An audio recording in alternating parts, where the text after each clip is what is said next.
आणि अवघड विषय जर एखाद्याचा आवडता असला तर आपण जास्त अवघड जातो. एक तर योगशास्त्र आहे. योगशास्त्रामध्ये पुरा माऊलीचा आवडीचा विषय, आणि त्यामुळे जर माऊलीला दोहराला सांगायचा व अजून जास्त तो किचकट होऊन बसतो.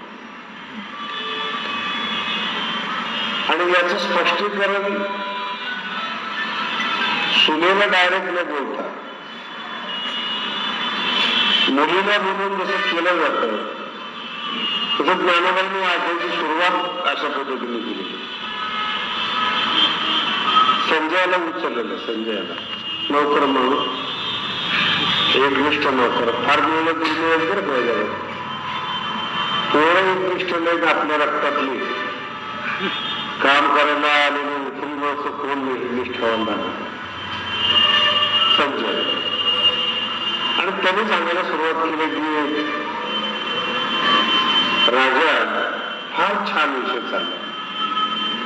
धृतराष्ट्र पण ऐकतो ना, तुमच्यातलं आमच्यात एवढं अंतर आणण्यामध्ये डोळ्यातून आपली 80% ऊर्जा बाहेर जाते डोळ्यातून, आणि 20% कानातून आपल्याला प्राप्त होते.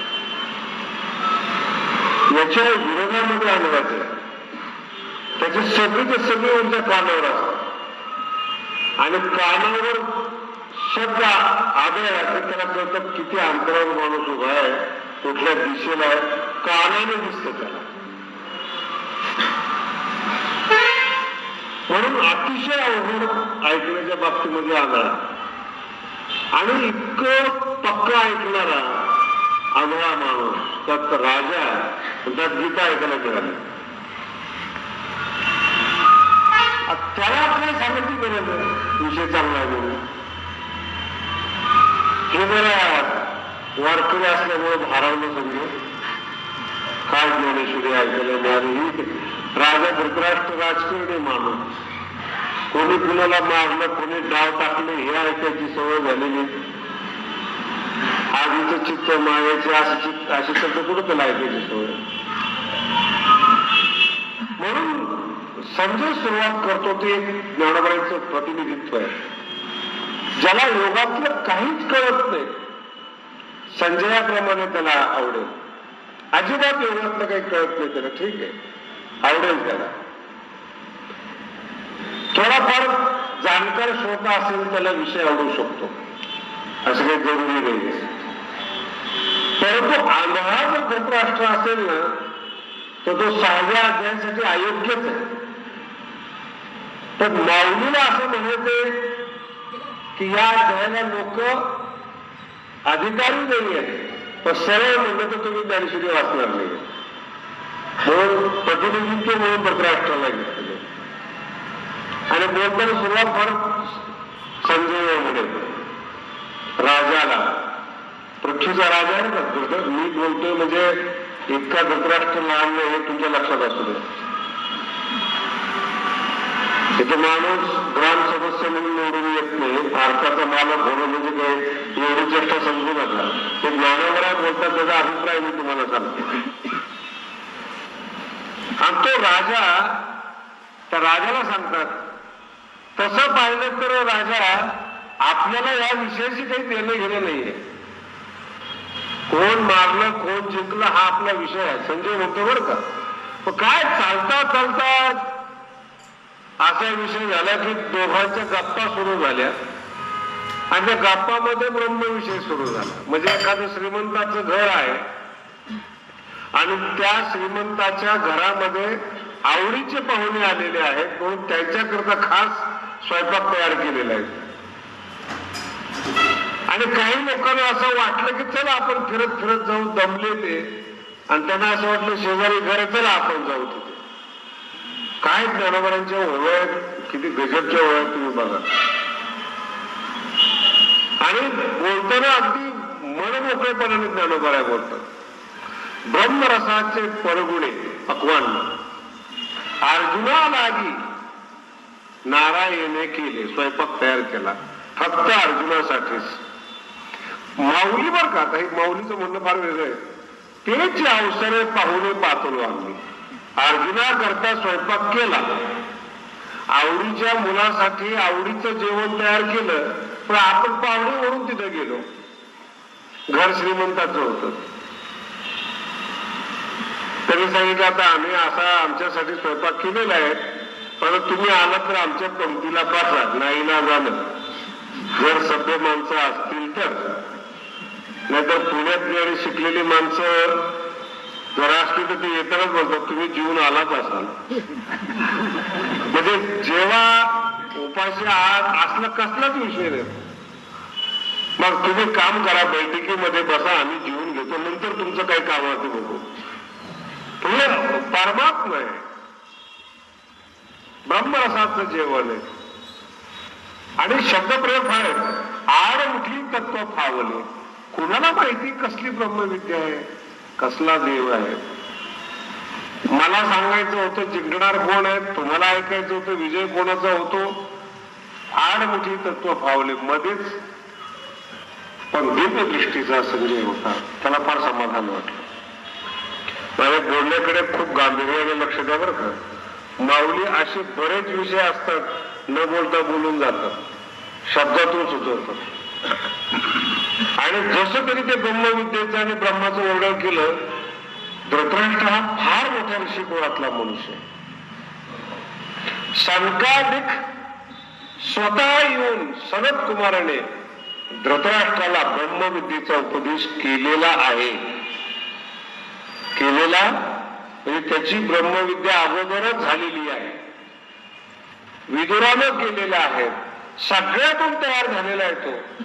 पुन्हा नौकराच्या तोंडातून त्याला ब्रह्मविद्या ऐकायची गरज नाहीये.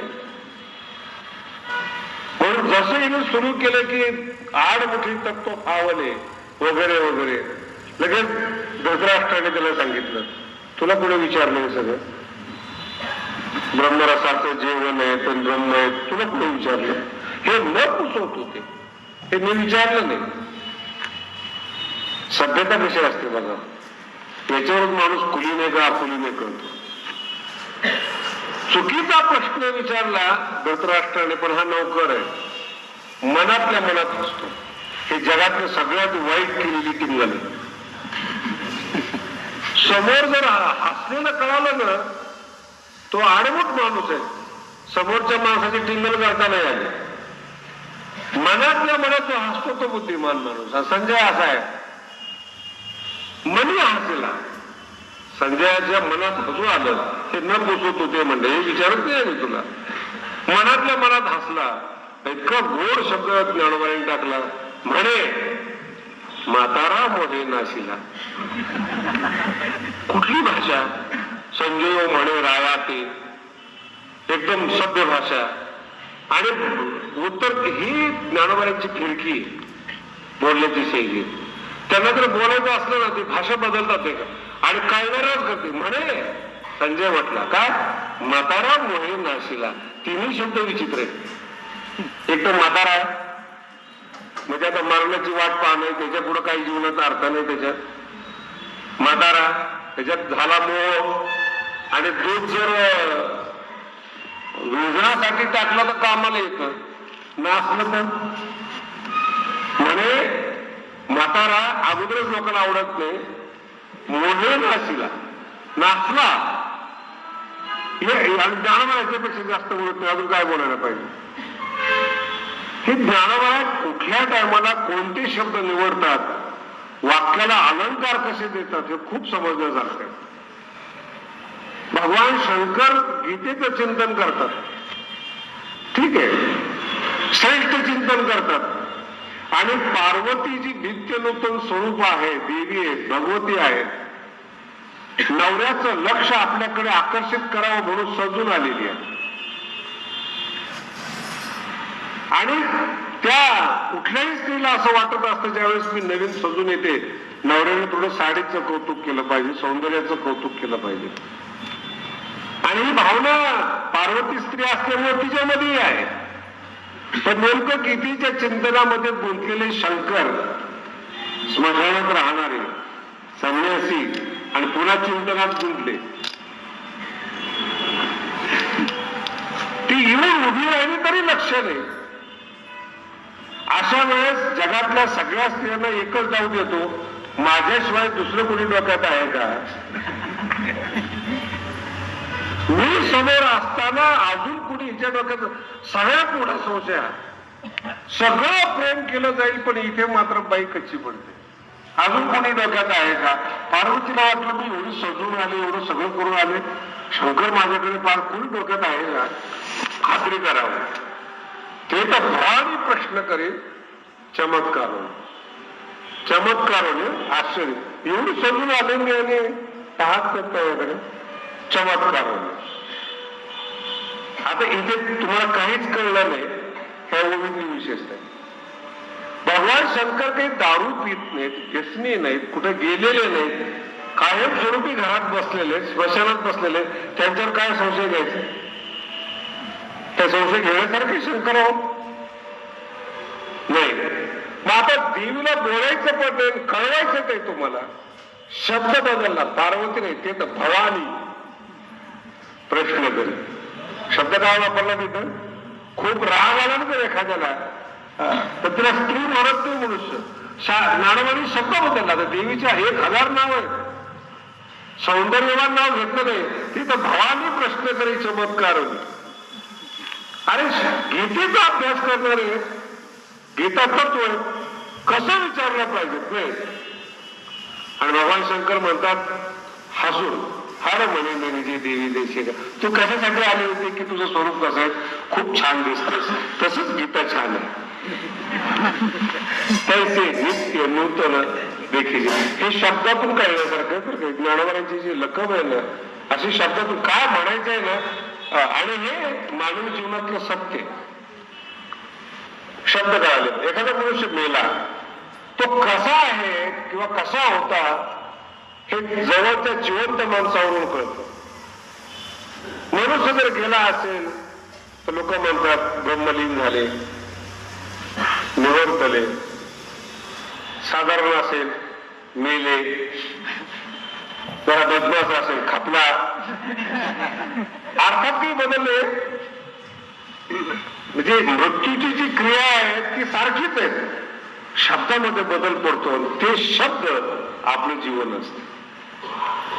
तुम्ही काय केलं जीवनामध्ये हे जिवंत माणसं एका शब्दात प्रकट करत. उलटला हा बरा अवघड शब्द आहे. तर काही माणसं जर बोलायला लागले ना, बरा झाला गेला, बरा झाला म्हणजे हा पृथ्वीवर भार होता, असलं जीवन जगणारी माणसं या जगामध्ये आहे. किती लोकांना त्रास देत असतील, किती लोकांचे हृदय दुखवत असतील, किती लोकांचे घोर उच्छाद करत असतील, किती लोकांना लुटत असतील. ह्या सगळ्या जीवनाचा सारभूत प्रश्न म्हणजे एक शब्द असतो. ज्ञानोबा म्हणतात म्हणे मदारा मोहे नाशिला. काही मोठा माणूस काय बोलणार याच्यापेक्षा? नाशिला जन्म व्यर्थ गेला. 100 वर्ष तुम्ही जगला असाल, नाशिले, कोणाच्याच कामाला तुमचं जीवन आलं नाही, कोणाच्याच कामाला आलं नाही. केवढा भयंकर शब्द आहे. किंवा अजून काय बोलायला पाहिजे ज्ञानोबा आहे.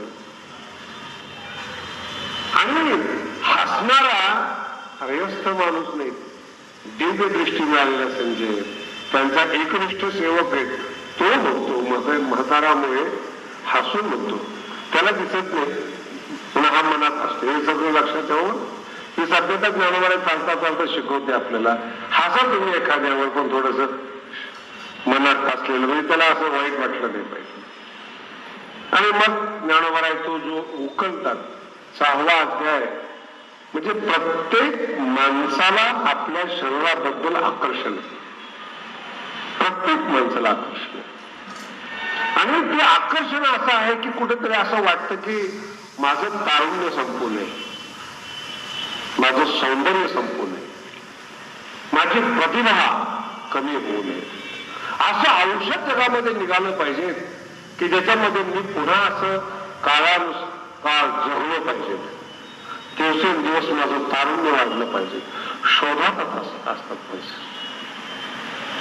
आणि विज्ञान सुद्धा मनुष्याचं सौंदर्य वाढवायचा प्रयत्न करते.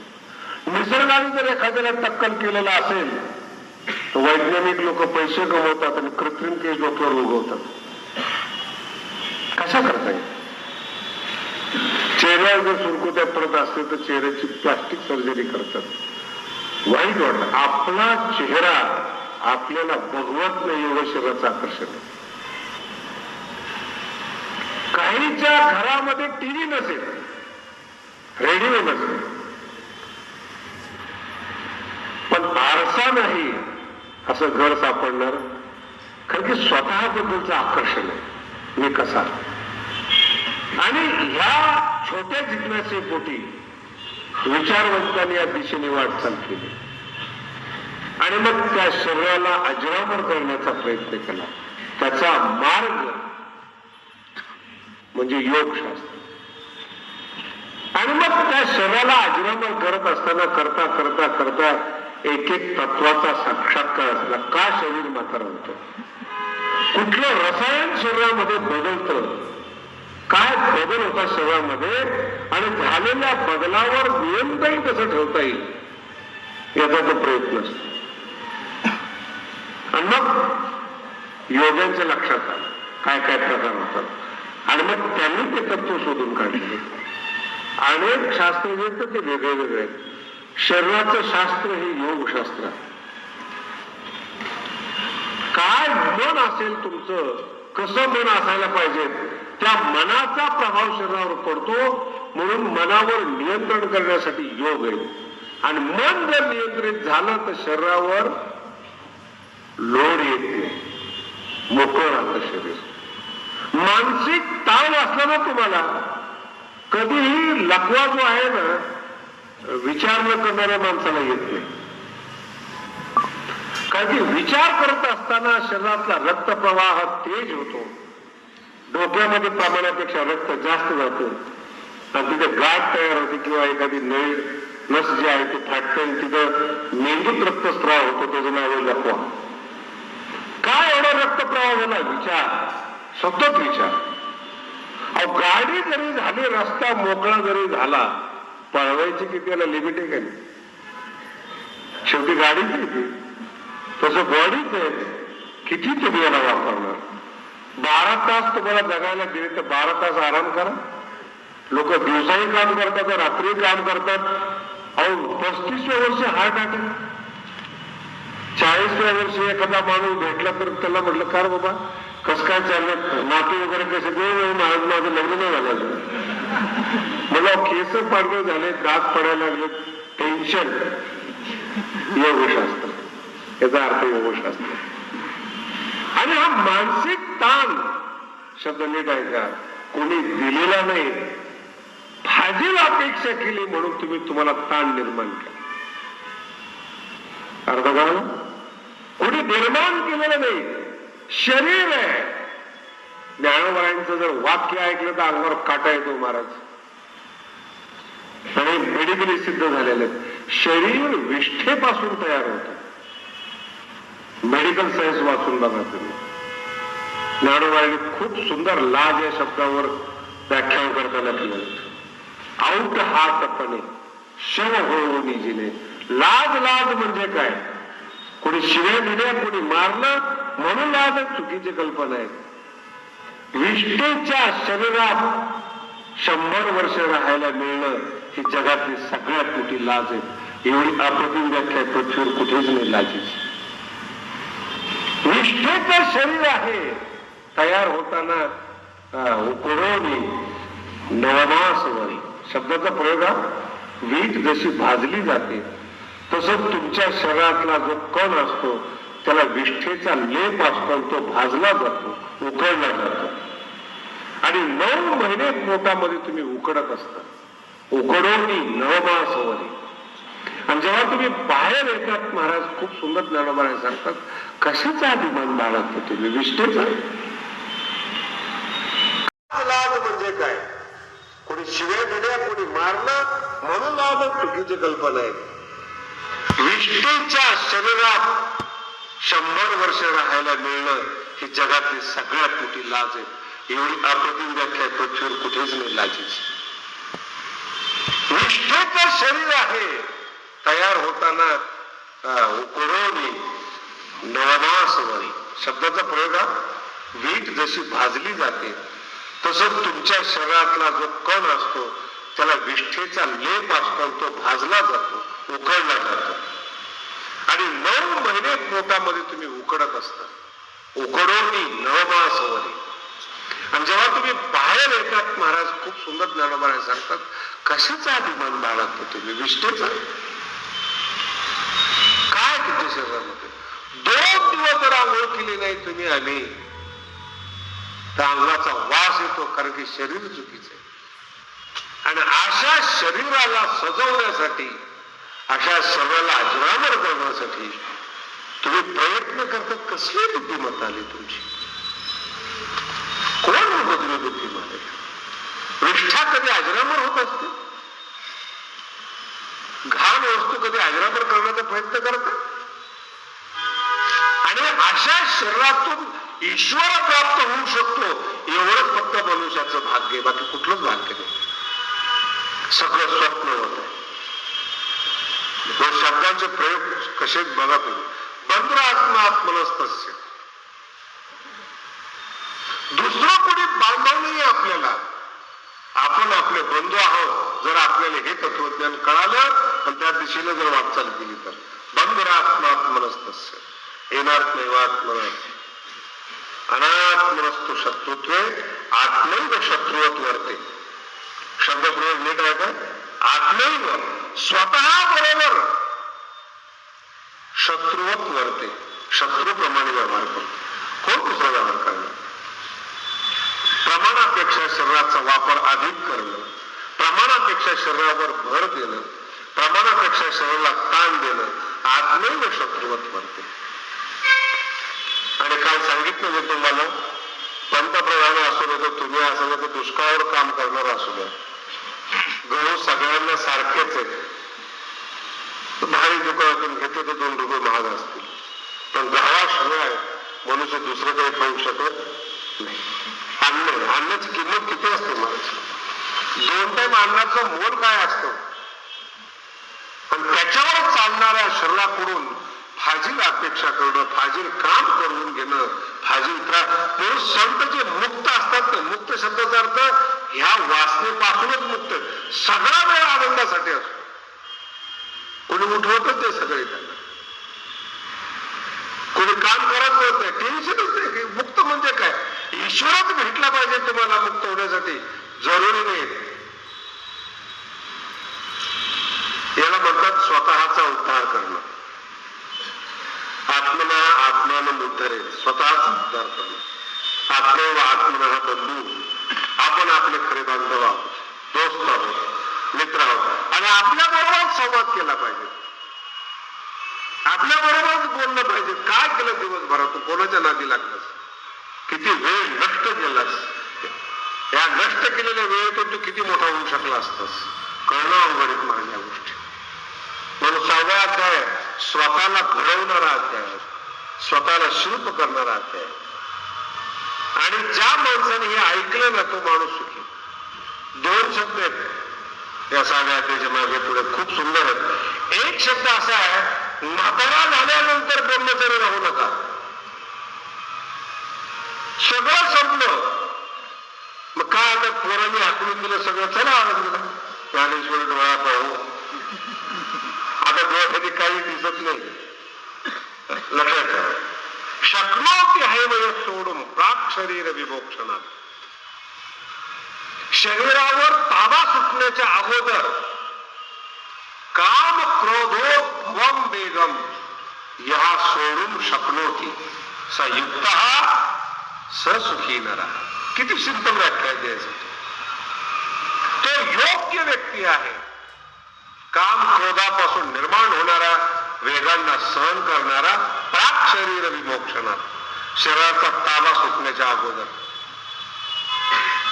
आणि ज्याने शरीरावर ताबा मिळवला, काय वर्णन करतात महाराज त्याचं. जिदात्मनात प्रशांत परमात्मा समाहिता. काय एक एक शब्द इतके सुंदर आहेत ना, ज्ञानोबांच्या ओळख अप्रतिमच आहे. तो शरीरामध्ये असतो, शरीरामध्ये राहतो, परब्रह्मीचे नि पाडे. ब्रह्म जसं काही शरीर घेऊन चाललंय असं त्याच्याकडे पाहिल्यानंतर वाटतं. आणि साधूचं वर्णन आलं ना, देव असं भरभरून बोलतो. तुम्हाला जसं तुमच्या मुलाबद्दल बोलावं वाटतं ना, तसं देवाला सुद्धा आपल्या भक्ताबद्दल बोलावं वाटतं. माझ्या भक्ताने संसार सोडलाय, माझ्या भक्ताने असं केलेलं आहे, माझ्या भक्ताने तसं केलेलं आहे, माझा भक्त जितेंद्रिय आहे. आणि मग ती ज्ञान विज्ञान तृप्तात्मा, तृप्त झाले शब्द फार वेगळे का, तृप्तात्मा. तृप्त ज्ञानाची इच्छा नाही, कशाची इच्छा नाही, काही नाही. तृप्त कळून चुकलेलं आहे सगळं. मानवी जीवनाचं मोल कळालं नाही. ज्ञान विज्ञान तृप्तात्मा विजितेंद्रियाला, इंद्रियाला जिंकणारा. हे असं मला विषय वेगळा सांगायचं ना, मी काही साधू सांगत नाही तुम्हाला, मी ज्ञानोबराय सांगतो. हे असे शब्द ऐकले, असं ते वर्णन ऐकलं ना महाराज, त्या अर्जुनाच्या मनामध्ये काहून तयार झालं.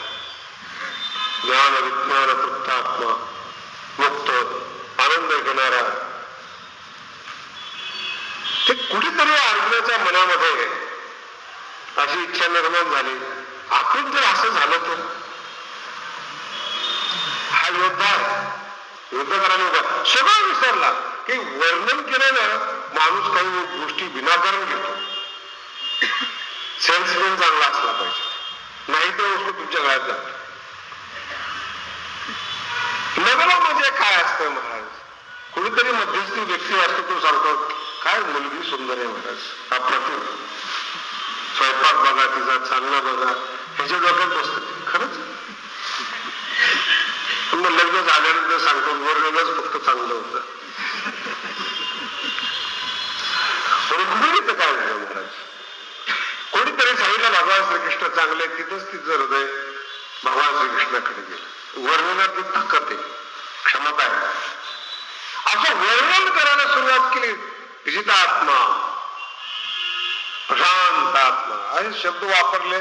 त्या अर्जुनाचं मन जर असं गडबडलं.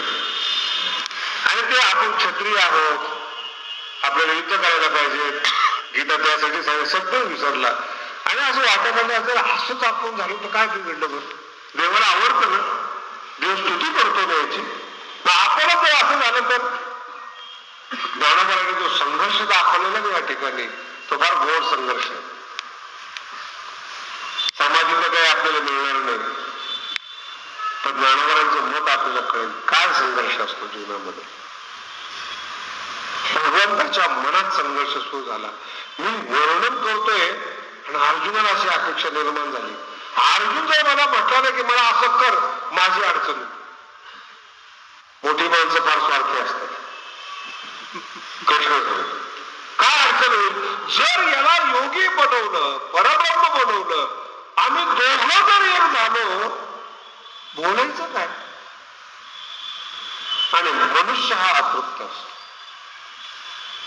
फार लक्षात ठेवा, काही गोष्टी माणसाला इतक्या गरजेच्या आहेत, वेळा होऊन मनुष्य देतात. पहिली गोष्ट अशी आहे, डोळे माणसाचे अतृप्त असतात. त्या डोळ्याला साजेल असं व्यक्तिमत्व पाहिजे असतं. माझा अर्थ कळत असेल असं मी गृहीत धरतो. तुम्हाला साजेल असं नाही बरं का. डोळे ते काय असेल ते असेल, चांगले असेल, लोकांच्या दृष्टीने वाईट असेल, काय असेल, पण डोळ्याला साजेल असं व्यक्तिमत्व पाहिजे असतं. दुसरं असं असतं, मूर्ख माणूस असतो द्या, ज्ञानी मनुष्य असतो द्या, विश्वासू मित्र असावा लागतो. असं हृदयात जे साठवलेलं असतं ना, ती भडास काढण्याकरता कोणीतरी लागतं. आणि खूप दुःख झालं संसारामध्ये, लोकांनी त्रास दिला. रडत असताना कोणाच्या तरी खांद्यावर रडावं असा विश्वासाचा खंड लागतो. देवाची समस्या आहे बरं, तुमची सोडून द्या. आणि म्हणून हा जो संघर्ष या ठिकाणी ज्ञानोबाने अर्जुन आणि भगवान श्रीकृष्णामध्ये मांडलेला आहे, तो हा मांडलेला आहे. जग पाहत अर्जुन गुंतलेला आहे, ज्ञानोबाने म्हणतात चुकीची समजूत आहे, कृष्ण गुंतलेला आहे. अर्जुनाला काढण्यासाठी मोहातून देव समर्थ आहे.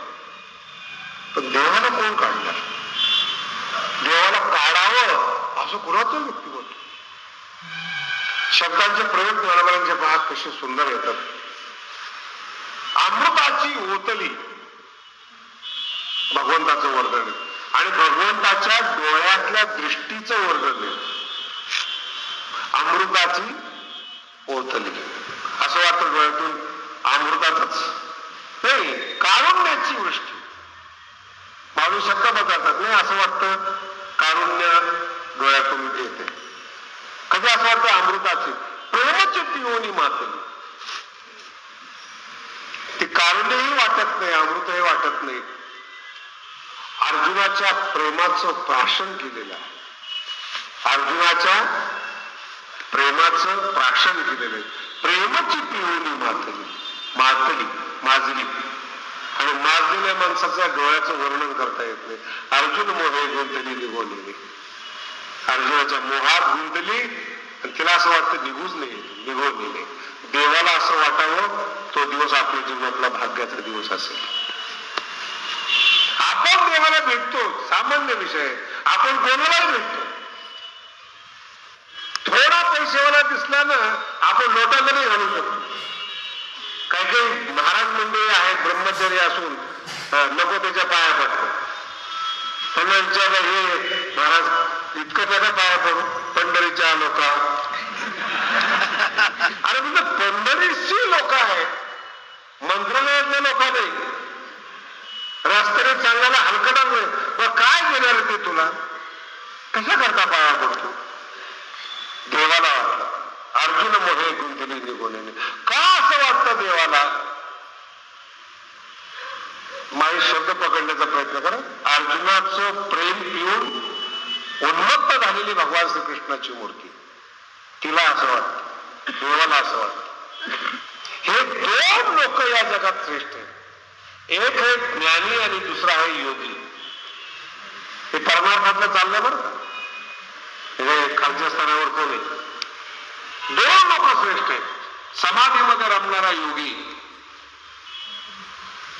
आणि ज्ञानी, मोक्ष प्राप्त झालेला ज्ञानी. हे दोन लोकांना जे मिळालेलं आहे ना, ते जेव्हा अर्जुनाकडे पाहतात तेव्हा त्यांना मत्सर वाटतो. हे अर्जुनाचं सगळ्यात मोठं भाग्य. काल मी मत्सर शब्दाचा अर्थ सांगितला होता.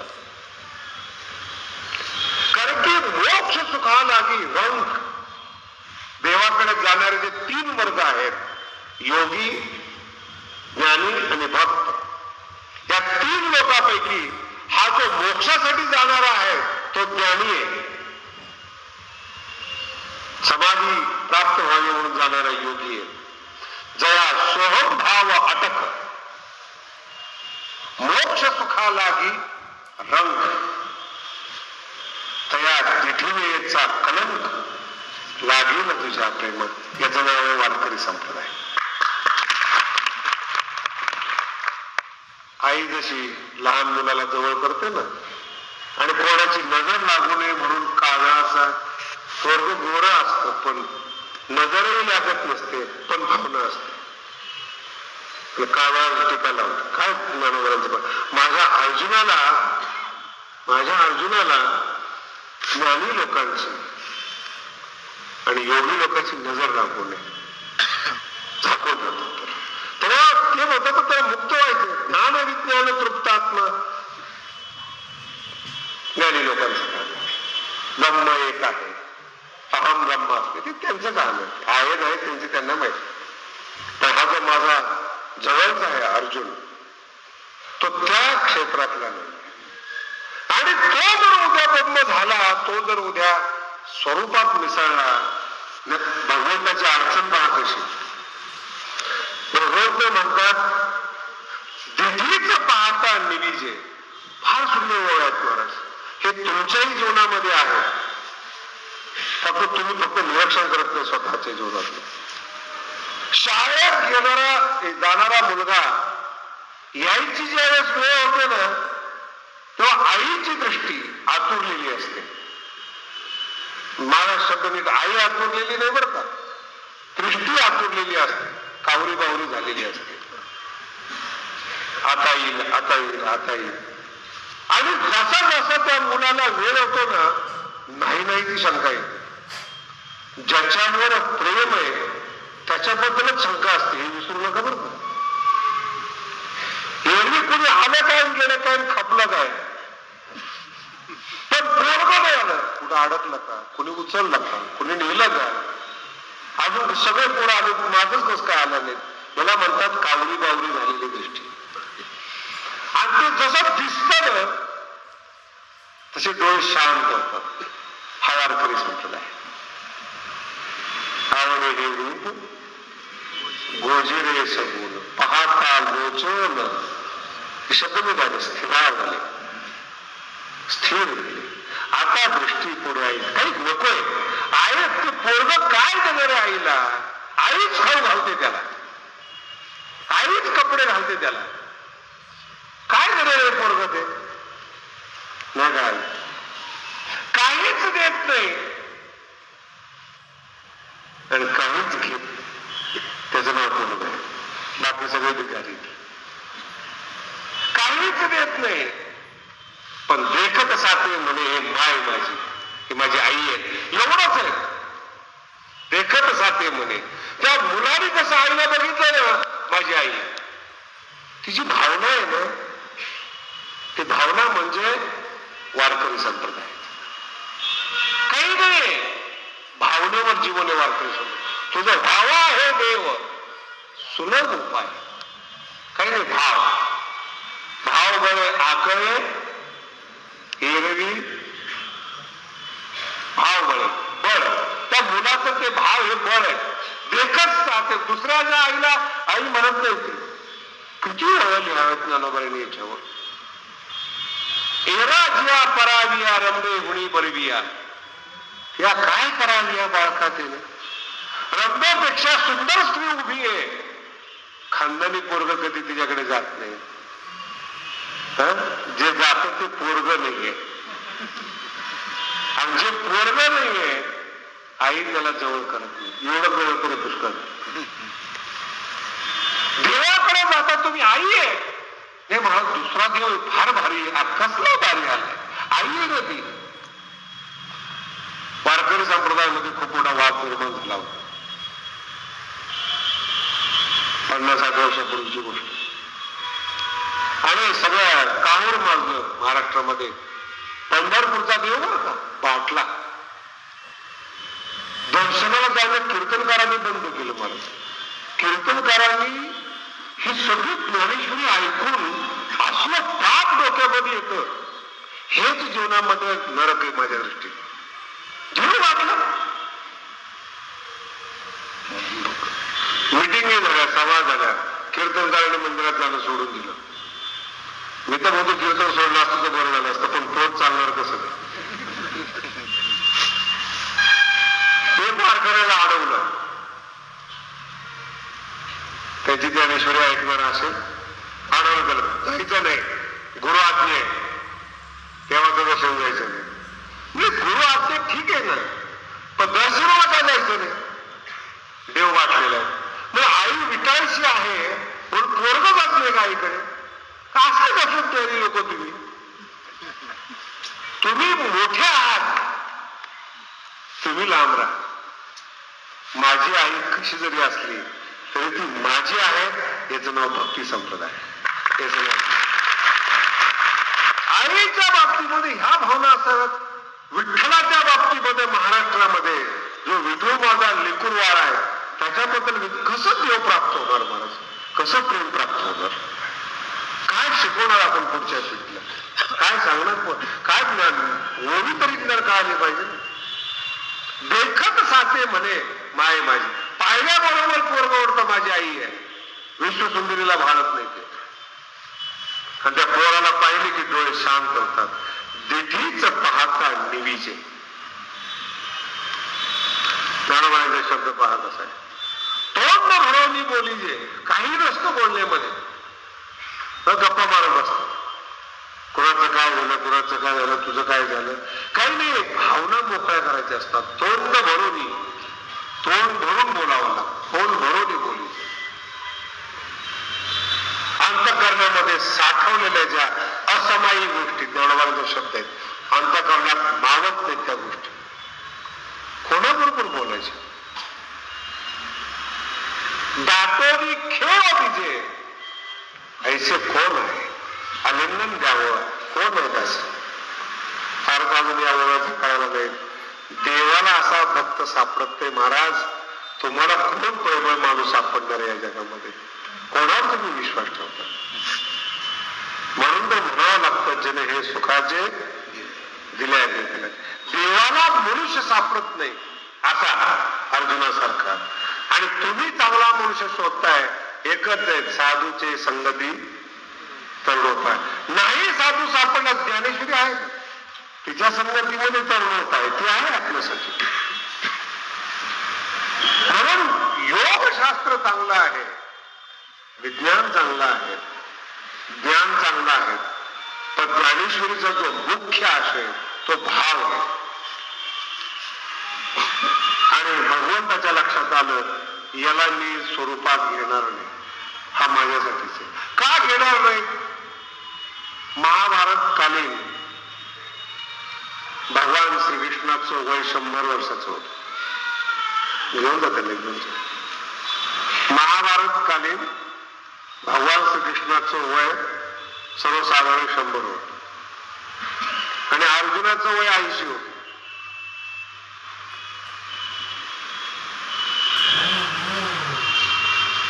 आणि तू दोघांचं वय लक्षात याच्याकरता सांगितलं मी तुम्हाला. ज्ञानोबा कृष्णावर थोडी टीका करतात प्रेमाने. वैसेची या शेवटी एकची वेळ वांजवती. 100 वर्ष भगवान श्रीकृष्ण या भारतामध्ये राहिले. एवढं एकटंच अर्जुन त्याला भेटलं, बाकी कोणी या जगात त्यांना भेटलं. एकच वेळ वांजवती, एकच अर्जुन. 100 वर्ष भगवान श्रीकृष्ण माणसात राहून त्यांना माणूस भेटला नाही, भक्त भेटला नाही, फक्त एक अर्जुन. म्हणून तर हा कोटी की निवांत सा, हा ऋषे की बुजावत आहे. 9 पिसे लागले आहे. पिसे म्हणजे वेग. काय एक एक ज्ञानोबांचं वर्णन नाही. आणि हा वर्णन करण्याच्या पाठीमागचा माझा हेतू असा आहे, ज्ञानोबांनी आपल्याला काय सुचवलेलं आहे ते आपल्या डोक्यात बसलं पाहिजे. संप्रदायाची जी निर्मिती आहे ती न ज्ञानावर आहे ना योगावर आहे, ती फक्त भक्तीवर आहे, फक्त भावावर आधारित आहे. हा जो वारकरी संप्रदाय आहे हा कुठल्याच संप्रदायातला संप्रदाय नाही, याला कुठलं बंधन नाही, फक्त एकच बंधन आहे, भाव शुद्ध असावा. भाव असेल तरच. संपूर्ण ज्ञानेश्वरीचा आशय भाव आहे. आणि ज्ञानेश्वरीचं नाव सुद्धा भावार्थ दीपिका आहे. आणि नेमकं त्या भावापासून, भावनेपासून जर आपण लांब जात असेल ना, फार अवघड होतं महाराज. आणि असा जो प्रेम करणारा महान व्यक्ती आहे ज्ञानोबा, त्याच्याबद्दल बोलतात, जयाचे नाव तीर्थराव. खूप सुंदर ओव्या आहेत आणि खूप गहन ओव्या आहेत. जयाचे नाव तीर्थराव. असं वाटलं तुम्हाला एखाद्या तीर्थक्षेत्राची यात्रा करावी, अशा माणसाचं दर्शन घ्यावं, जगातले सगळे तीर्थ तुम्हाला प्राप्त होतात. देव भेटावा असं वाटत असेल ना, ह्या माणसाकडे जावं. दर्शने प्रशस्तीशी ठाव. जया संगे ब्रह्मभाव भ्रांतासही. भ्रांत झालेला जो मनुष्य आहे, भ्रमिष्ट झालेला मनुष्य आहे, त्याला सुद्धा त्याच्या सान्निध्यात गेलं ना, क्षणभर विश्रांती वाटावी, ही ताकद आहे या प्रेमामध्ये. जयाची बोले धर्मची. ते धार्मिक नाहीये, ते सांगेल त्या शब्दाने धर्म जगत असतो. जयाची बोले धर्मची. सिद्धी तिथे तर किरकोळ, महासिद्धी डोळ्यातून जन्माला येतात, असं व्यक्तिमत्व आहे साधू संतांचं असतं. पण ते प्राप्त करण्याकरता जो सायास केला जातो, त्या सायासाचं वर्णन 6व्या अध्यायामध्ये आलेलं आहे. खूप अवघड वर्णन आहे. कुठे बसलं पाहिजे, कुठे बसलं पाहिजे. सुचोदेश प्रदेश टाकते स्थिरमासन महात्मना. कुठे बसलं पाहिजे, तिला काय काय नसलं पाहिजे. मला काही गोष्टी कळत नाही, पण मी आपलं सांगतो फक्त. ज्ञानाबाईने 2 गोष्टीचा विशेष करून उल्लेख केलेला आहे. आपण जिथे राहतो तिथं पोपट आणि भोंगा अजिबात नसावा. आता काय का नसावं हे काही सांगता येत नाही. शुकहन षटपद ते उदे नाही, भोंगा नाही आणि पोपट नसावा. मग मला मोर कधीतरी आला तर चालेल, कोकिळा कधीतरी, कौतुका आलिया गेलिया काही निरंतर तरी कौतुका मयूरही आम्ही ना म्हणून असली पाहिजे असं नाही. पण सुख हा षटपद ते होते नाही. जमिनीचा दोष असतो महाराज. ज्याचं अंतःकरण संवेदनशील आहे ना, चालता चालता जमिनीतले दोष कळतात, चालता चालता कळतात जमिनीतले दोष. म्हणून बदल काय काही जमिनीवर उभारातून राग, काय काही माणसं असे भेटले ना विनाकारण त्यांना खाली मारावे. आपण ओळख नाही ना, पण ते माणसाची विशेषता आहे. एवढा भेटल्या स्वरूपाचा माणूस असतो तो, आवडतच नाही. एसटी मध्ये बसा, ट्रेन मध्ये जा, आयुष्यात पहिल्यांदा भेटतो, आवडतच नाही तो. मारता येत नाही ही सत्यता असते. ज्ञानोबाईचं काय करू, पापच घेऊन जन्माला त्याला काय करतो. पुष्कळ वर्णन आलेलं योगी योगी तसं. आणि एकांतामध्ये राहून तो स्वतःची साधना करतो, मूळ बंद आसन सिद्ध करायचा प्रयत्न करतो. अवघड आसन आहेत, वयाच्या 16 वर्षाच्या आत ही आसनं सिद्ध होतात. आणि स्त्रियांना मुळीच योग सांगितलेला नाही. स्त्रियांना मुळातच कुंडली नसते, पुरुषासाठी योग सांगितलेला आहे. कारण की ऊर्ध्वर एका म्हणून जे सांगितलेलं ते पुरुषामध्ये असत. आणि ती जन्म देऊ शकते ही मोठी शक्ती स्त्रीमध्ये आहे. म्हणून जन्म देण्यासाठी बनवलेलं शरीर आणि योगासाठी बनवलेलं शरीर याच्यामध्ये फरक आहे. मी एका ठिकाणी असं बोललो तर लगेच लोक होते, महाराज मुक्ताबाईचं काय झालं, जनाबाईचं काय झालं, म्हणून तू कशाला टेन्शन घेतो. हे पहिल्या अध्यायातच ज्ञानोबाईंनी सांगून ठेवलेले. आपण 6व्या अध्यायात आलो. एक निष्ठेने वागणारी जी पतिव्रता आहे ना, घरात सगळं तत्वज्ञान त्याला येऊन पडतं महाराज, सगळं तत्वज्ञान. पतिव्रतेला कुठलंच साधन सांगितलेलं नाही. माझे शब्द मी काय तर सगळं साधन, सगळे देवता पतिव्रतेच्या अधीन असतात. सगळं आत्मज्ञान जवळ असतं. भगवान रामचंद्र प्रभू चित्रकूट आश्रमातून कंटाळून ज्यावेळेस दंडकारण्याकडे निघाले तेव्हा मध्यंतरी अत्री ऋषींचा आश्रम मिळाला. दत्ताची आई अत्री, अत्री म्हणजे 3 गुण नसलेला, 3 दोष नसलेला. अत्री नत्री विद्यते यस्मिन्. अनुसूया कोणाचाही द्वेष न करणारी स्त्री. असूया आणि अनसूया. 9व्या अध्यायामध्ये हा शब्द आहे. अर्जुना, तुझ्या अंतःकरणात असूया नाही, अनसूया नाही. म्हणून मी तुला तत्वज्ञान सांगतोय सुमन आणि शुद्ध मध्ये. पण तो प्रसंग आहे ना रामायणाचा, तो वेगळ्या पद्धतीचा असल्यामुळे मी तुम्हाला सांगतो. थकलेली आहे अनुसूया. संपूर्ण शरीर रामायणात उल्लेख केलेला आहे हलतं असं, म्हातारा माणूस कंप, तसं अनुसूया तसं कापत होते. रामचंद्र प्रभू ज्यावेळेस सीते सहित आत्रीच्या आश्रमात जातात तेव्हा आत्रीविषयी त्यांना सांगतात, माझी पत्नी उठायला असमर्थ असल्यामुळे तिचा आदरात तिथे सीतेला घ्यावं आणि सीतेला तिकडे पाठवतो. रामचंद्र प्रभू हात जोडून आत्री ऋषीला नमस्कार करतात आणि एकच शब्द सांगतात, सीते आज तुझं भाग्य, जगातल्या सर्वश्रेष्ठ पतिव्रतेचं सानिध्य आज तुला मिळतं. हा दिवस भाग्याचा असतो. पापी माणसं रोज भेटतात, मूर्ख माणसाला तासन तास आपण घालवतो, नाही त्या विषयावर रात्र चर्चा करतो. पवित्र माणसं कधी भेटणार जीवनामध्ये? परमार्थ करता करता 40 वर्ष निघून जातात, एक साधूचं दर्शन होत नाही, इतकं पुण्याच्या बाबतीत आपण समीप होतो. आणि पृथ्वीवरची सर्वश्रेष्ठ पतिव्रता तिचं सानिध्य मिळावं. वारकरी संप्रदायाचं सारांश फक्त या शब्दामध्ये आहे, संगत चांगली असावी. तुम्हाला नाही ईश्वर भेटला तरी चालेल, पण संगत चुकीची असू नये.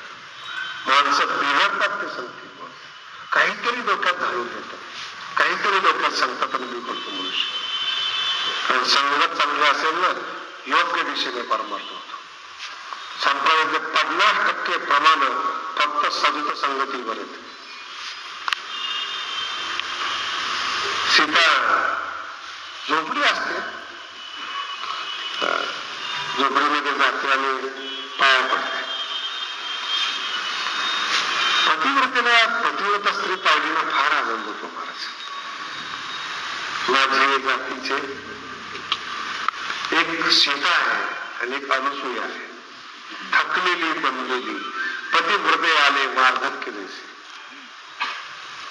आणि असं हात करून ते डोक्यावरून सीतेच्या बोल, मी तुमचा नमस्कार करायला आले.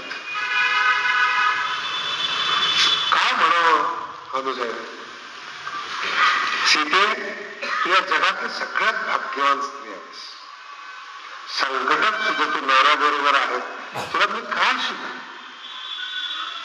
सुखात कुणीही बरोबर असतं, संकटात राजकुमारी असताना तू नवऱ्याच्या पावलावर पाऊल टाकून चालली. सगळ्यात भाग्यवान आहेस. काय पाहिजे ते माग, मी द्यायला तयार आहे. मला सांगा, काय केलं तू शिकेली? अनुसूयाने काय केलं? फक्त पती. आणि अनुसूया सांगते, जी स्त्री पतिव्रता आहे, जगातल्या कोणत्याच देवाची ताकद नाही तिच्यावर आपला प्रभाव टाकण्याची. सगळे देव, सगळ्या महासिद्ध्या नतमस्तक होत असेल तर पतिव्रताच्या चरणावर नतमस्तक होतात. आणि अनुसूयाच सांगते, हे शक्य आहे.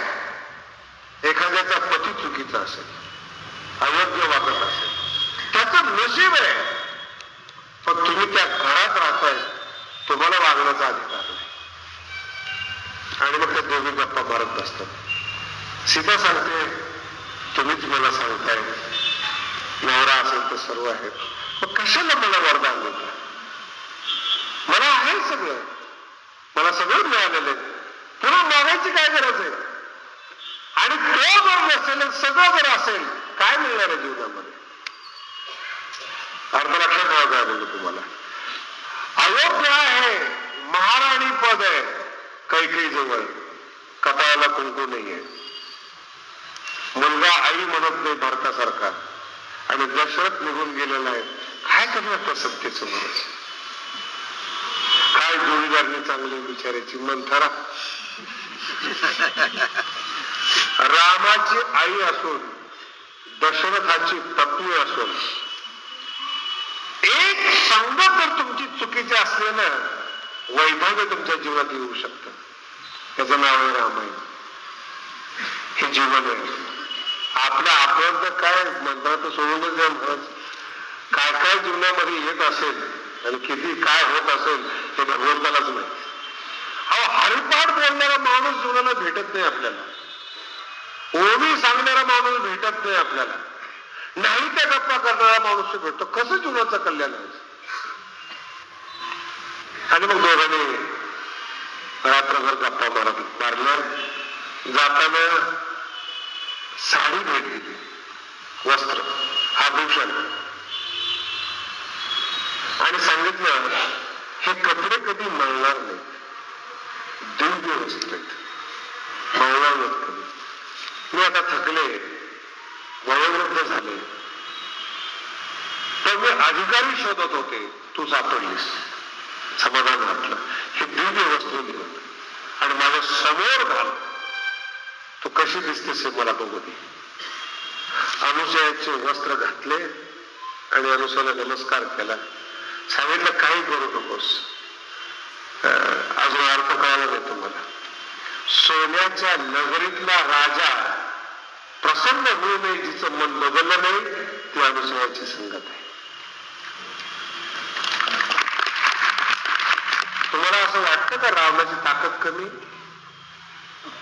पहिल्यांदा रामाच्या समोर ज्यावेळेस रावण आला, रामाच्या समोर पहिल्यांदा रावण ज्यावेळेस समोर आला, शेजारी हनुमंतराव होते, त्याला सांगितलं, अरे केवढा देखणा मनुष्य आहे. वैर्यानी स्वरूपाचं वर्णन करावं एवढा रावण देखणा होता. रामाने वर्णन करावं काय देखणं आहे. कशी याला दुर्बुद्धी सुचली, कसं याला वाईटपणा सुचला, काय झालं याच्या जीवनामध्ये, कशाने याला तिने पत्नी पळवण्याचा प्रयत्न केला. इतका विद्वान आणि सौंदर्यवान माणसाला मारताना सुद्धा मला त्रास होईल. शत्रूच्या बाबतीमध्ये रामचंद्र प्रभू बोलतात. आणि तो याचना करत असताना, सोन्याच्या घरात राहणारा राजा, पृथ्वीवर सत्ता असणारा राजा, भावा असताना मन बदललं नाही, ही अनुसूयाची ताकद आहे. याला देव म्हणतात. काही करायची गरज नाही. आणि आज संपूर्ण जगात सीता पूजनीय झाली, केवळ अनुसूयाची संगत आहे. ज्ञानोबारात काहीही सांगत नाही, फक्त एवढंच सांगतात, काही जीवनात असावं नसावं.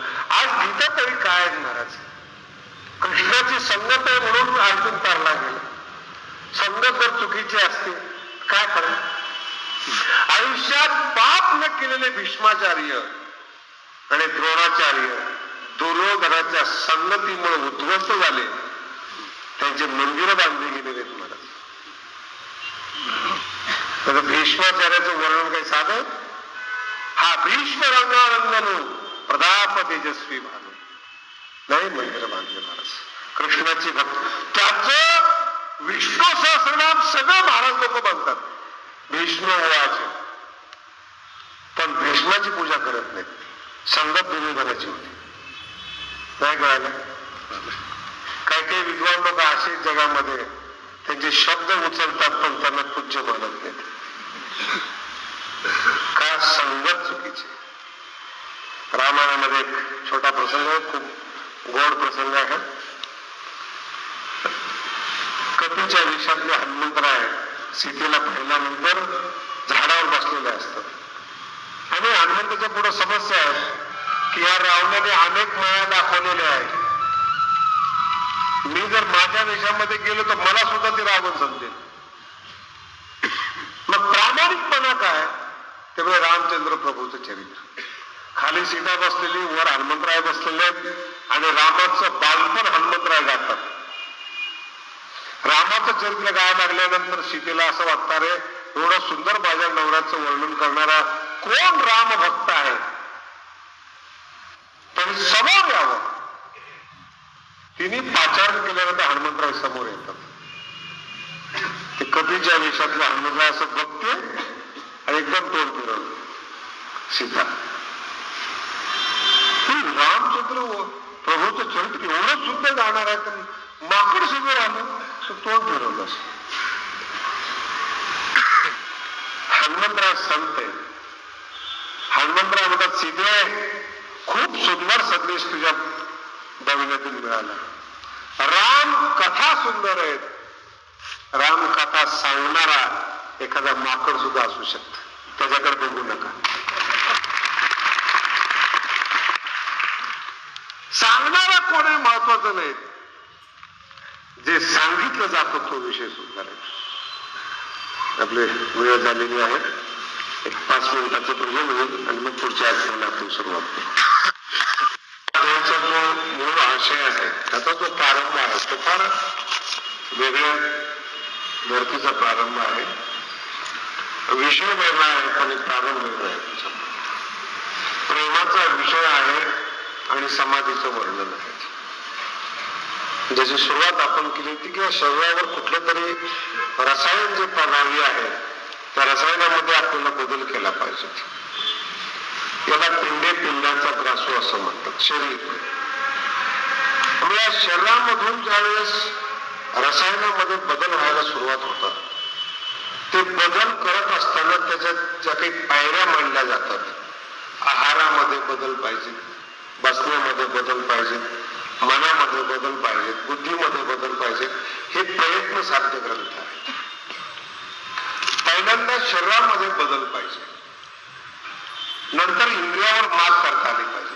यम नियम हे जे काही 8 पायऱ्या सांगितलेल्या आहेत समाधीपर्यंतच्या, ते एकेका पायरीला श्रेष्ठ आहेत आणि सतत करावं लागतं, सानिध्य नाही लागत कोणाचं. आणि मग त्या पायऱ्या चढत असताना चांगला माणूस भेटो, वाईट माणूस भेटो, सगळीकडे समान दृष्टी ठेवून सगळं कार्य करावं लागतं.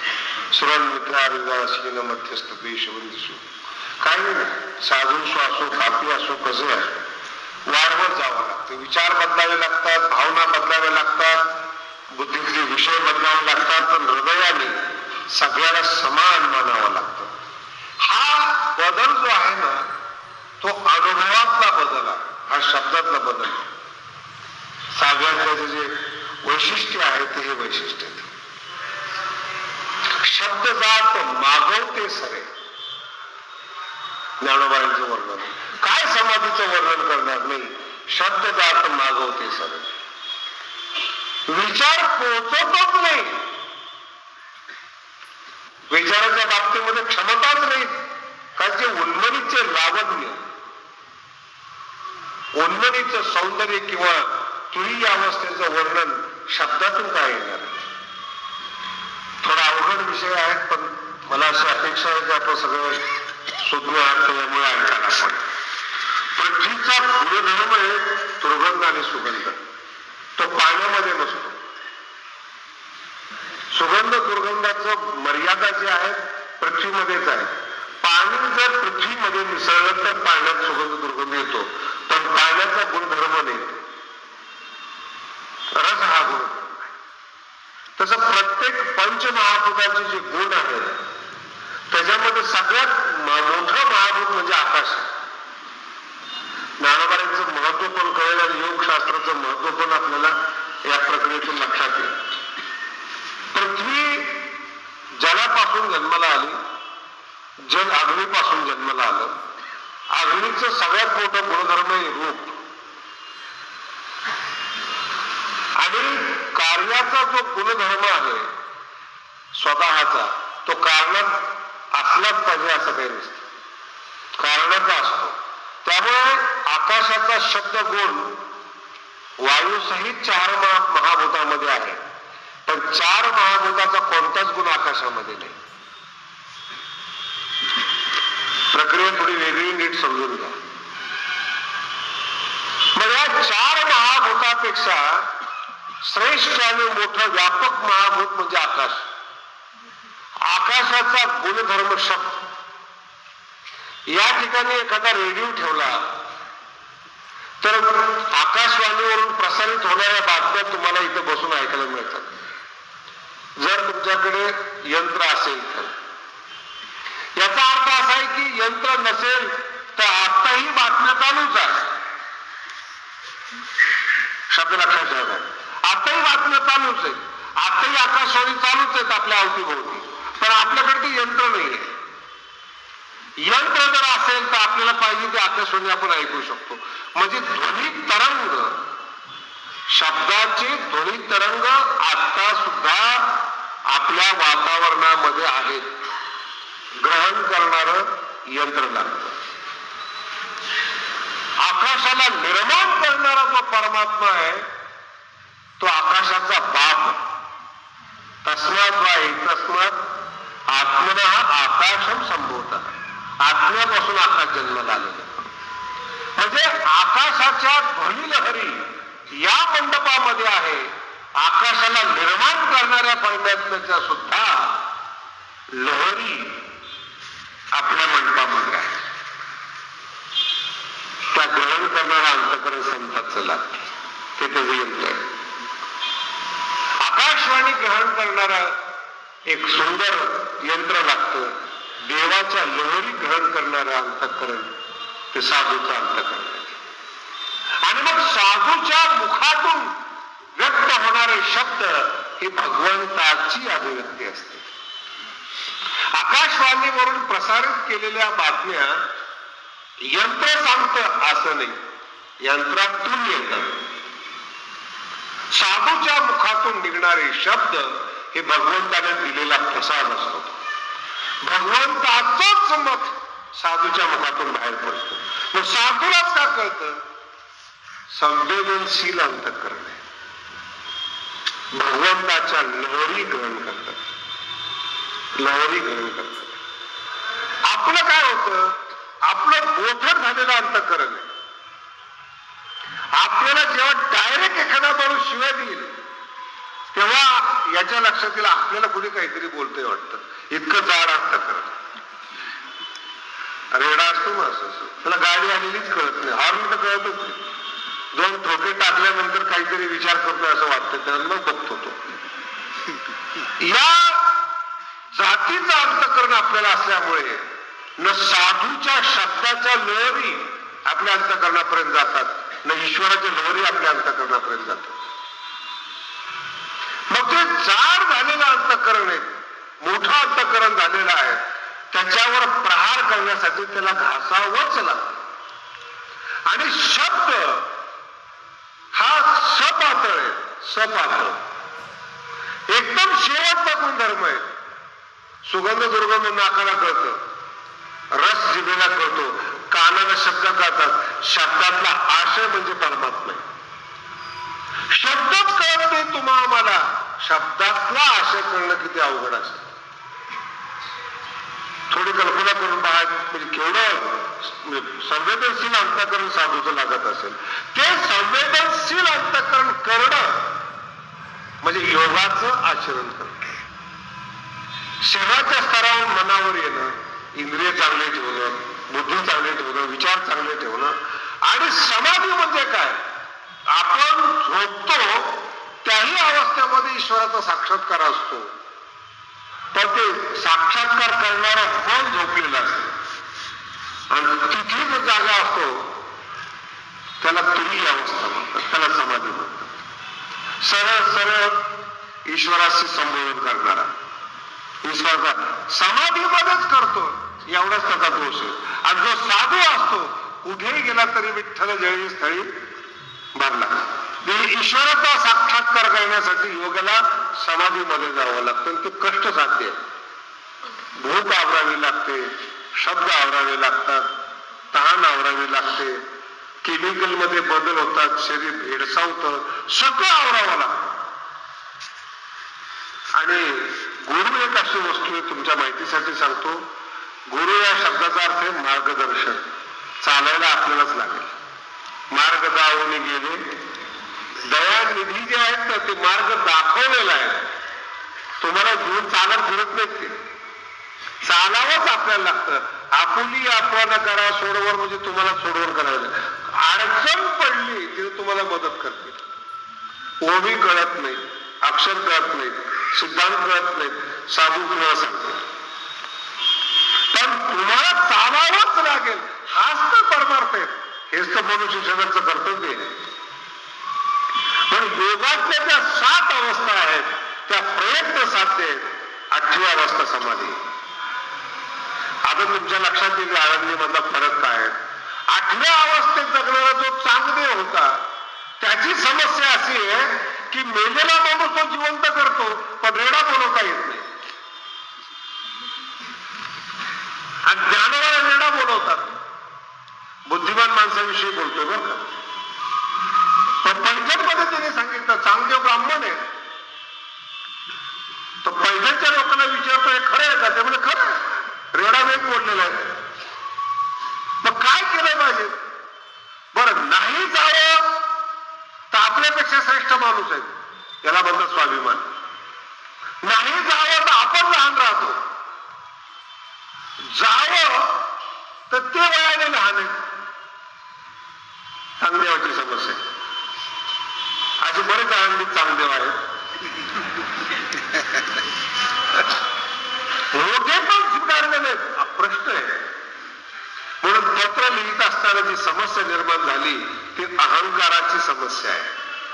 वयानं मी मोठा आहे, आशीर्वाद देऊ शकत नाही, रेडा बोलवलेला आहे त्यांनी.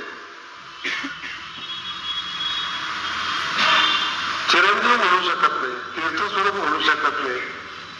तसंच पत्र पाठवलं. मी तर सगळ्यांना हे म्हणेन, आयुष्यभर कोरे राहिले तर परवडले, पण घाण माणसाचं अक्षर नको आपल्या जीवनामध्ये. आणि जेव्हा कोरं मिळालं त्याच्यावर 65 ओव्या लिहिल्या ज्ञानोबांनी. चांगदेवाचं पत्र चंद्र सूर्य असेपर्यंत माऊलीने अजरामर केलं, कोरा कागद अजरामर केला. काय चांगदेव महाराजांचं भाग्य असेल. स्वस्ति श्री वस्तुमो लभोने जगदाभास. अनुभव या ब्रह्म कसं आहे हे शास्त्रातून उमगतं. समाधी उमगण्याचा विषय नाही, अनुभवाचा विषय. आणि मग ते कष्ट साध्य सांगितलेले. आणि एकदा समाधी प्राप्त झाली, शरीरातले रासायनिक बदल झाले, अहो काय वर्णन करत ज्ञानोबांनी. ज्ञानोबांच्या वर्णनामध्ये काही काही विशेषता अशा आहे, सांगून जातो जास्त करून तुमच्या लक्षात येईल. जेवढे कवी नाही या जगातले दृश्यातून अदृश्य सिद्ध करतात. दिसणाऱ्या पदार्थातून, दिसणाऱ्या दृष्टांतातून अदृश्य ज्ञानोबा उलटे कवी अदृश्यातून दृश्य सिद्ध करतात. कळत काहीच नाही, पण होईल तुम्हाला अर्थ सांगून जातो. काय फार मोठा दृष्टांत सांगण्यासाठी छोटा दृष्टांत सांगतो. काही काही माणसं रस्त्याने चालत असताना मी त्या ओळी पाहत असतो, मी बघतो त्या ओव्या. रस्त्याने चालताना एखादी सुंदर स्त्री दिसली ना, हातपाय बंद होतात त्यांची, जागेवर उभी राहतात. लागली समाधी. हे 700 वर्षापूर्वी ज्ञानोबांनी पाहिलेले. ज्ञानेश्वरी काय सांगते बघा कसं. आता तो किती छोटी गोष्ट आहे. एखाद्या शुद्ध स्त्रीकडे मनुष्य पाहतो आणि तो स्वतःला विसरतो. हातपाय त्याचे काम देत नाही, नुसताच असा पाहत बसतो. ज्ञानोबाने अशा माणसाला साधूची उपमा दिली. कसं समाधीमध्ये गेलेला जो साधू असतो ना, त्याचे व्यवहार जसे थांबतात तसं बाई पाहून याचे व्यवहार थांबतात. ओळी पहा कशी. महापुरुषाचे चित्त झाली या वस्तुगत, ठाके व्यवहार जात जे आपण. आणि ही अदृश्याचं दृश्य. महापुरुषाचे चित्त अदृश्य आहे ना. तुम्हाला ओळी कळाली, आनंद वाटला, तुम्हाला कळलं काहीच नाही. महापुरुषाचे चित्त झाली या वस्तुगत. काय वस्तू अदृश्य, चित्त अदृश्य. पण अदृश्यातून दृश्याची स्थिती. त्या महापुरुषाचं चित्त वस्तुगत म्हणजे ब्रह्मस्वरूप झाल्यानंतर तो जसा थबकतो तसा हा पायी पायी थबकतो. अदृश्यातून दृश्याची स्थिती. काही काही बोलत असेल त्या नुसत्या कानावर जातात, कळत काहीच नाही. गुरुवाक्य मध्ये धुतले. ओळी काय गुरुवाक्य मन धुतले. मन मग काही कापड आहे का, काही साबण आहे. ओळी तर कळाली. तो गुरुवाक्य म्हणजे काही साबण आहे एखादा. अदृश्य आहे, मन अदृश्य आहे. अंतःकरण संवेदनशील असेल तर. म्हणून तर ज्ञानोबा म्हणतात बोली आरोपाचे रूपदायी. आरोप असणाऱ्या तत्वाचं सुद्धा स्वरूप काय आहे मी शब्दातून मांडले. हे ज्ञानोबांचं वैशिष्ट्य. योगी राजाचं वर्णन करत असताना असे वर्णन केले. योग्याचा रंग, तळ हाताचा रंग कसा योग्याचा, संध्या रागीचे रंग. संध्याकाळ झाल्यानंतर लाल बुंदपणा येतो बघा मावळतीकडे सूर्याचा. तो जो रंग आहे ना, तो योग्याचा तळ हातीचा रंग. डाग कसे आहे, दुबाई पैसे पांढरी हिर्याची. वर आणि खाली हिऱ्याच्या पंक्ती बसलेल्या आहेत. वास येण्याचा काही प्रश्नच नाही. काही माणसाच्या गादीवर बसल्यामुळे लक्षात येतं एक तर कधीच दात घासत नाही आणि सांगायचे काही विषय असतं. कानात येऊन बोलतात. बोललेलं कळतं तो धक्का कळतो. किती घाण असावं माणसं. माणसाचं हे तिचं मूर्तिमंत प्रतीक, आणि ते सगळं सहन करावं लागतं. तुम्हाला दुसरा पर्याय, दुबाई पैसे पांती हिरियाची, हेळे बसवण्यासारखं. का तेजेची बैसले मूर्त आसनावरी, कनक, ज्ञानोबाचा शब्द खूप सुंदर आहे. सोनचाफा असतो ना, कनक चंपकाचा सोनचाफा, त्याचा जे तेज असतं, त्याचा जो कलर असतो साधूचा, सोनचाफ्याप्रमाणे कलर असतो. हे बदल होतात ना त्यागामुळे, आणि असे सगळे बदल त्याला बाहेर दिलेले आहेत. योगी या जगामध्ये फार कमी झालेले आहेत बरं का.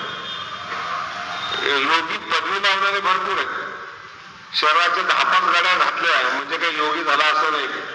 त्या आसनाचा प्रकार आहे, योगातली एक पायरी येते, योग नाही येतो. योगाचे फक्त 3च लक्षणे ज्ञानोबा तुमच्या आमच्यासाठी सांगून ठेवतात. जर भेटला योगी तर 3 लक्षणे. समुद्रा पहिलं कडीनं देखील, त्याला अमेरिकेत विचारा काय चाललंय. समुद्रा पहिलं कडीनं देखे, स्वर्गीचा आळू तू ऐके, मनोगत ओळखे मुंगी याचे 3 लक्षणे त्याची. आणि अवघड आहे, असं साधू भेटत नाही काही. असे आहे मनोगत ओळखे मुंगीचे कसे शिष्य ठोकून जातात त्याला. कसले मनोगत ओळखे मुंगीचे, मुंगी केवढी, त्याचं मन केवढं. हरिद्वारला शिकत असताना एक योगी होते, भावनीच्या भारात 25-30 शिष्य झाले त्याचे.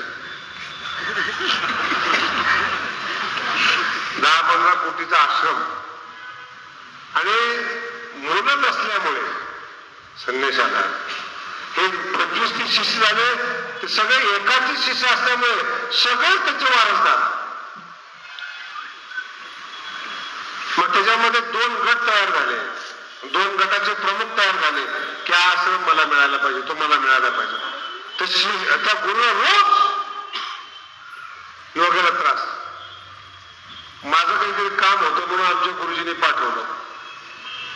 मला बघितलं, या कुठून आला तुमचं, स्वामीजींनी पाठवलं, असं कितनी लोग है स्वामी जी के पास. मैंने कहा मैं आपको दाखव, बडा भाग्यवान. त्याचं दुखणी होते.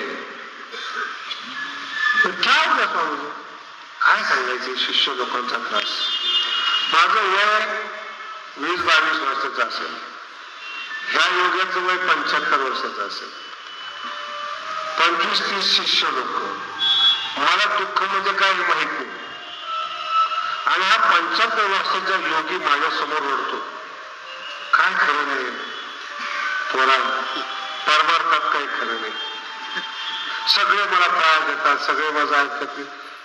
कसं करतो स्वामी तुम्हाला पाठवलं येतं. बोलायला त्यांनी माझं ऐकून घेतलं, त्याच्याच सगळ्यांनी ऐकून घेतलं. आणि मला वाईट वाटलं, म्हणजे 75 वर्षाचा योगी रडतो. स्वामीजीकडे गेलो, स्वामीजीने विचारलं, अरे जो बोलणं था बोल दिया. नाही म्हणजे का उसने जो बोला वो सुन लिया. आणि मी सगळं सांगितलं, असा प्रकार झाला, चुकीचं आहे. शेवटी 3ऱ्या दिवशी बातमी आली, त्याचा मर्डर झाला. योगीचा मर्डर झाला. कोर्टामध्ये केस गेली, वारसदार कोण म्हणून. अजून अर्थ कळाला नाही तुम्हाला. 2 संन्यासी वारसदार, गुरुला मारलं, कोर्टात दावा दाखल झाला. ज्या न्यायाधीशाच्या पुढे हा दावा उभा राहिला त्याला बायकोनी दिलेल्या शिव्या. हे संन्यासी त्यांच्या समोर एका ब्रह्मचारी माणसाने उभं राहावं, याच्यापेक्षा काय दुर्भाग्य असेल. कसला परमार्थ, कसला योग आला त्याचा. मनोगत ओळखे मुंगीचे, गरज काय पडते मुलाची.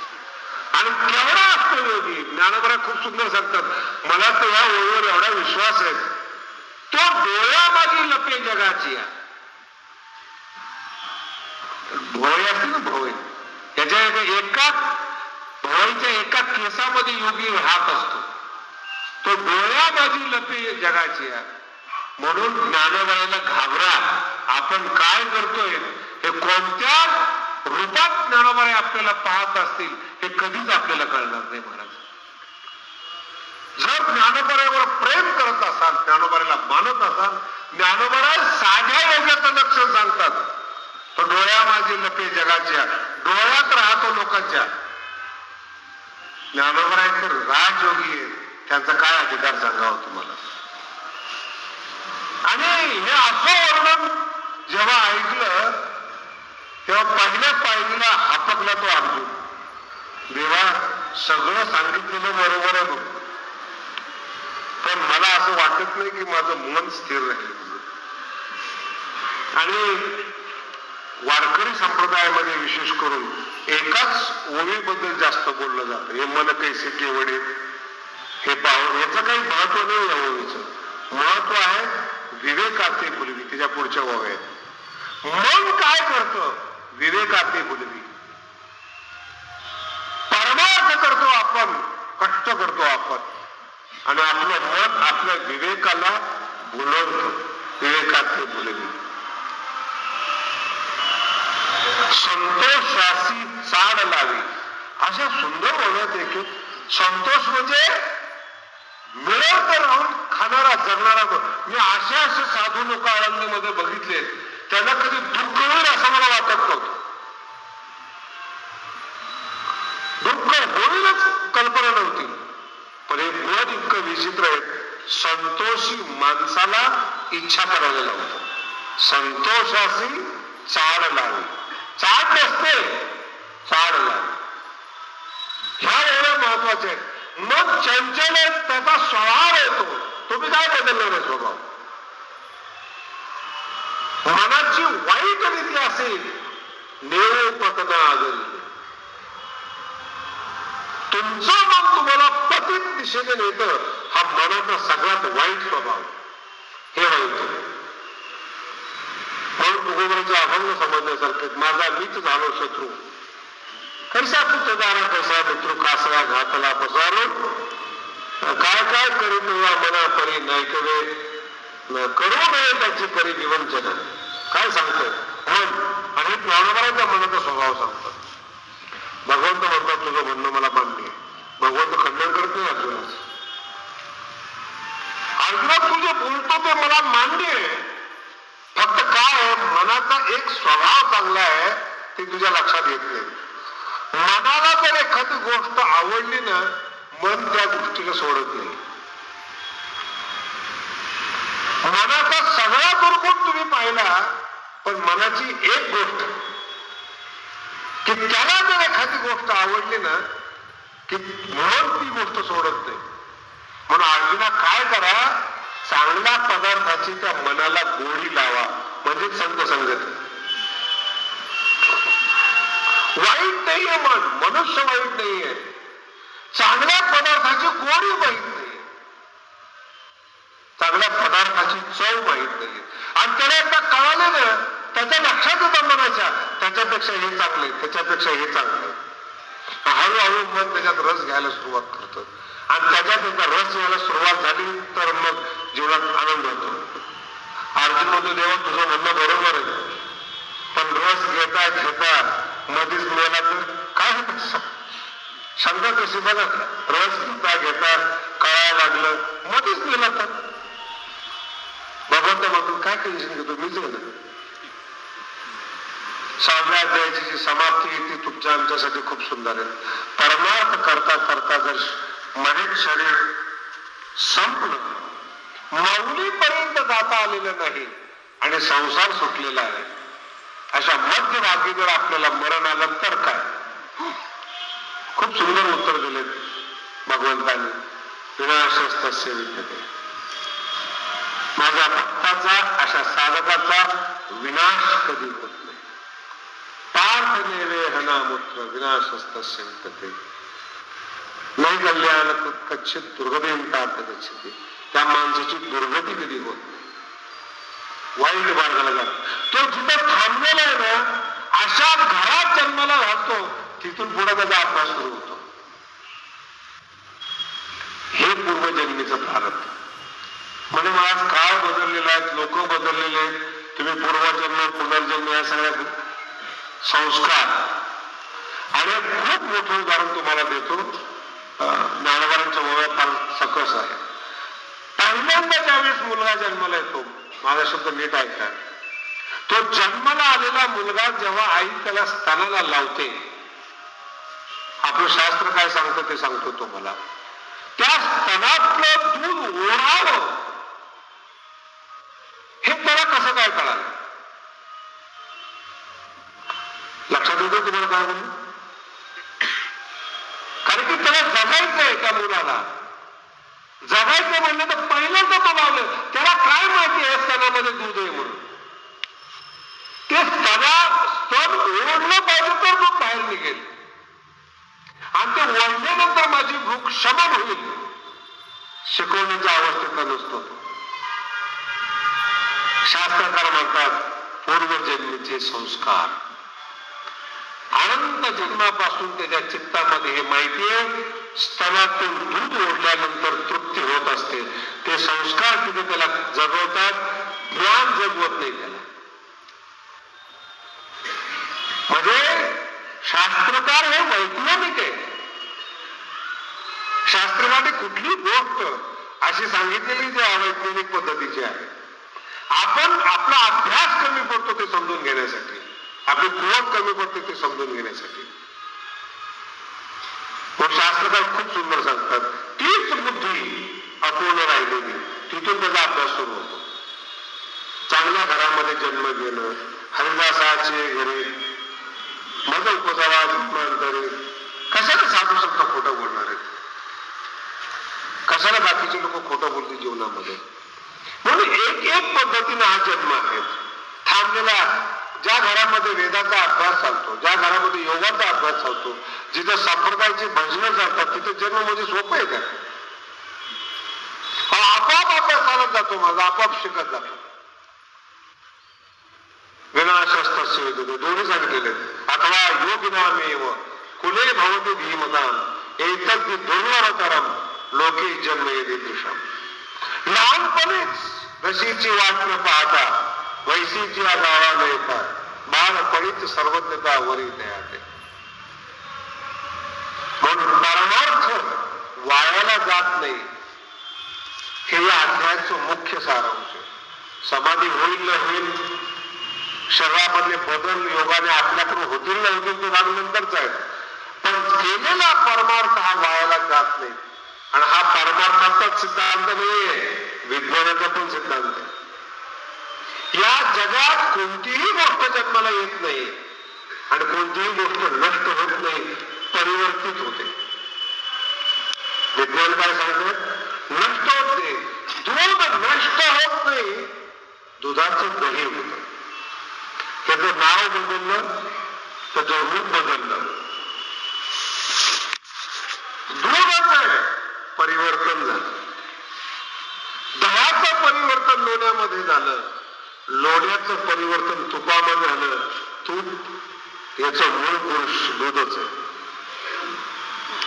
दूध आहे म्हणून तूप आहे. कर्म आहे म्हणून तुम्ही आम्ही आहोत. संस्कार आहेत म्हणून तुम्ही आम्ही आहोत. मागच्या जन्मीचे संस्कार आहेत म्हणून आपण ज्ञानोबाच्या दरबारामध्ये आलो. महाराष्ट्रात किती लोक कोणालाच ज्ञानेश्वरी करते महाराज, कोणाला या योगाचे शब्द कानावर पडतात. कोण भाग्यवान या जगामध्ये असा की ज्ञानेश्वरीच्या कानामध्ये आवाज करत असेल महाराज? कोण अंतःकरणात कोणाचं ज्ञानेश्वरी स्थिर राहिली असेल? अहो थोडे थोडे शब्द व्यवहारातले ते जर लक्षात राहिले तर माणसाला पैसे मिळतात. नाही लक्षात आलं? थोडे थोडे शब्द, चांगले शब्द जर लक्षात राहिले तर तरी माणूस पैसे कमवतो. ज्ञानेश्वरी लक्षात राहिल्यानंतर देव कमवायला काही वेळ लागणार आहे काही? आणि मी तर हे माझे समज असा आहे, ज्ञानेश्वरीचे शब्द हेच देव आहेत, दुसरं देव मिळण्याची गरजच नाही. तीच ज्ञानेश्वरी देव. आणि सगळ्या संतांचा अभ्यास करून पहा तुम्ही, जेणे निगमवल्ली प्रगती केली. कोणताही साधू असं म्हणत नाहीये, सगळे साधू म्हणतात ज्ञानेश्वरी वाचा. ज्ञानेश्वरीचा अभ्यास करा. अहो सरळ आहे ना, एका काही कुणाचा साक्षात्कार करून काही घ्यायची गरज नाही. कसल्या ओळख ज्ञानाबाई निर्माण केलेल्या आहेत. संपूर्ण जगातल्या साहित्याचा अभ्यास करा, वळणदार भाषाच येत नाहीत महाराज, काय सांगायचे तुम्हाला. फक्त आपलं दुर्भाग्य होतं ते आपल्याला कळत नाही. नाहीतरी चांगली वस्तू कळायला आपलं पण भाग्य लागतं. मूर्खाचे शब्द कळतात, शिवाय दिलेल्या कळतात, तोंडे दिलेले कळतात आणि ओव्या कळत नाही. आपण कमी आहोत, आपली ताकद कमी पडते. म्हणून 6व्या अध्यायातला महत्वाचा भाग आहे, परमार्थ नष्ट होत नाही, पुण्य नष्ट होत नाही आणि त्याचप्रमाणे पाप नष्ट होत नाही. न पुण्य नष्ट होतं न पाप होतं. मग तीच खऱ्या जीवनामध्ये कष्टाचा भाग आहे. ते भोगण्यासाठीच आपल्याला पुन्हा पुन्हा यावं लागतं. याची समाप्ती करत असताना हे महत्वाचा शब्द आहे, माझा भक्त, माझे भक्ती करणारे सामान्य माणसं, ज्ञानाचे संस्कार असणारे लोक कधीही नष्ट होत नाही. आज थोडा विक्षेप आहे, आपल्या बोलण्यामध्येच आवाज येतो. आजचा दिवस आहे, तो थोडा 10 मिनिटं आपण आज लवकर ज्ञानेश्वरी समाप्त करू. तुम्ही जरी स्थिर असले तरी तुम्हाला शब्दांचा जरा थोडा त्रास होतो. उद्या आपण 10 मिनिटं जास्त वाढवून घेऊ, टेन्शन नका घेऊ. उद्याचा विषय इतका सुंदर आहे महाराज. सगळं जग मायेवर विचार करतं आणि सगळं जग मृत्यूच्या अधीन. 7वा अध्याय जो आहे दैहिशा गुणमे. माया म्हणजे काय हे ज्ञानेश्वर महाराजांच्या दृष्टिकोनातून उद्या आपल्याला समजायला मिळेल.